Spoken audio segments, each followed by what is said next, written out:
कार्तिक माह महात्म्य की छठा अध्याय का आज हम श्रवण करेंगे। नारद जी बोले, जब 2 घड़ी रात बाकी रहे तब तुलसी की मृतिका, वस्त्र और कलश लेकर जलाशय पर जाएं। कार्तिक में जहाँ कहीं भी प्रत्येक जलाशय में जल में स्नान करना चाहिए। गर्म जल की अपेक्षा ठंडे जल में स्नान करने से 10 गुना पुण्य होता है। उससे 100 गुना पुण्य बाहरी कुएं के जल में स्नान करने से होता है। उससे अधिक पुण्य बावड़ी में और उससे भी अधिक पुण्य पोखर में स्नान करने से होता है।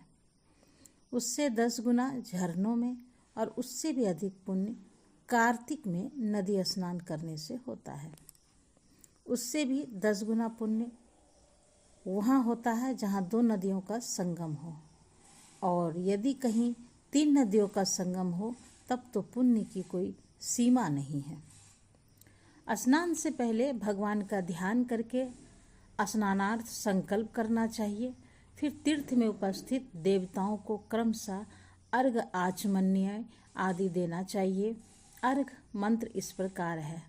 हे कमलनाथ, आपको नमस्कार है। हे जलसाई भगवान, आपको प्रणाम है। हे ऋषिकेश, आपको नमस्कार है। मेरे दिए अर्घ को आप ग्रहण करें। बैकुंठ, प्रयाग तथा बद्रिकाश्रम में जहाँ कहीं भगवान विष्णु गए वहाँ उन्होंने 3 प्रकार से अपना पांव रखा था। वहाँ पर ऋषि वेद यज्ञों सहित सभी देवता मेरी रक्षा करते रहे। हे जनार्दन, हे दामोदर, हे देवेश, आपको प्रसन्न करने हेतु मैं कार्तिक मास में विधि विधान से ब्रह्म मुहूर्त में स्नान कर रहा हूँ। आपकी कृपा से मेरे सभी पापों का नाश हो। हे प्रभु, कार्तिक मास में व्रत तथा विधि पूर्वक स्नान करने वालों में अर्घ देता हूँ, आप राधिका सहित ग्रहण करें। हे कृष्ण, हे बलशाली, राक्षसों का संहार करने वाले भगवान, हे पापों का नाश करने वाले, कार्तिक मास में प्रतिदिन दिए हुए मेरे इस अर्घ द्वारा कार्तिक स्नान का व्रत करने वाला फल मुझे प्राप्त हो। तत्पश्चात विष्णु, शिव तथा सूर्य का ध्यान करके जल में प्रवेश कर नाभि के बराबर जल में खड़े होकर विधि पूर्वक स्नान करना चाहिए।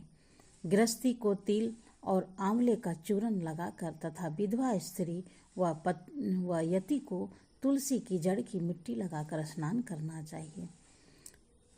सप्तमी, अमावस्या, नवमी, त्रयोदशी, द्वितीया, दशमी आदि तिथियों को आंवला तथा तिल से स्नान करना वर्जित है। स्नान करते हुए निम्न शब्दों का उच्चारण करना चाहिए। जिस भक्ति भाव से भगवान ने देवताओं के कार्य के लिए 3 प्रकार का रूप धारण किया था, वही पापों का नाश करने वाले भगवान विष्णु अपनी कृपा से मुझे पवित्र बनाएं।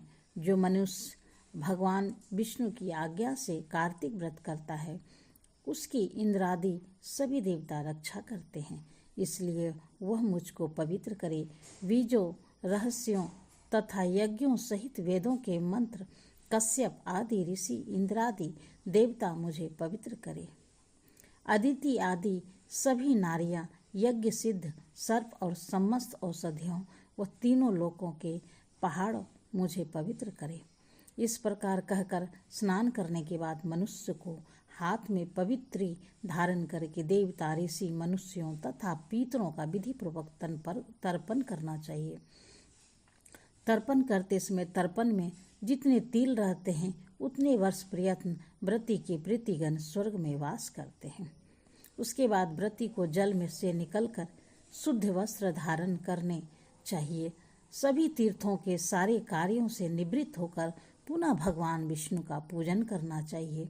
सभी तीर्थों के सारे देवताओं का स्मरण करके भक्ति पूर्वक सावधान होकर चंदन, फूल और फलों के साथ भगवान विष्णु को फिर से अर्घ देना चाहिए। अर्घ के मंत्र का अर्थ इस प्रकार है। मैंने पवित्र कार्तिक मास में स्नान किया है। हे विष्णु, राधा के साथ आप मेरे दिए अर्घ को ग्रहण करें। तत्पश्चात चंदन, फूल और तांबूल आदि से वेद पाठी ब्राह्मणों का श्रद्धापूर्वक पूजन करें और बारंबार नमस्कार करें। ब्राह्मणों के दाएं पांव में तीर्थों का वास होता है। मुंह में वेद और समस्त अंगों में देवताओं का वास होता है। अपने कल्याण की इच्छा रखने वालों मनुष्यों को इनका न तो अपमान करना चाहिए और न ही इसका विरोध करना चाहिए। फिर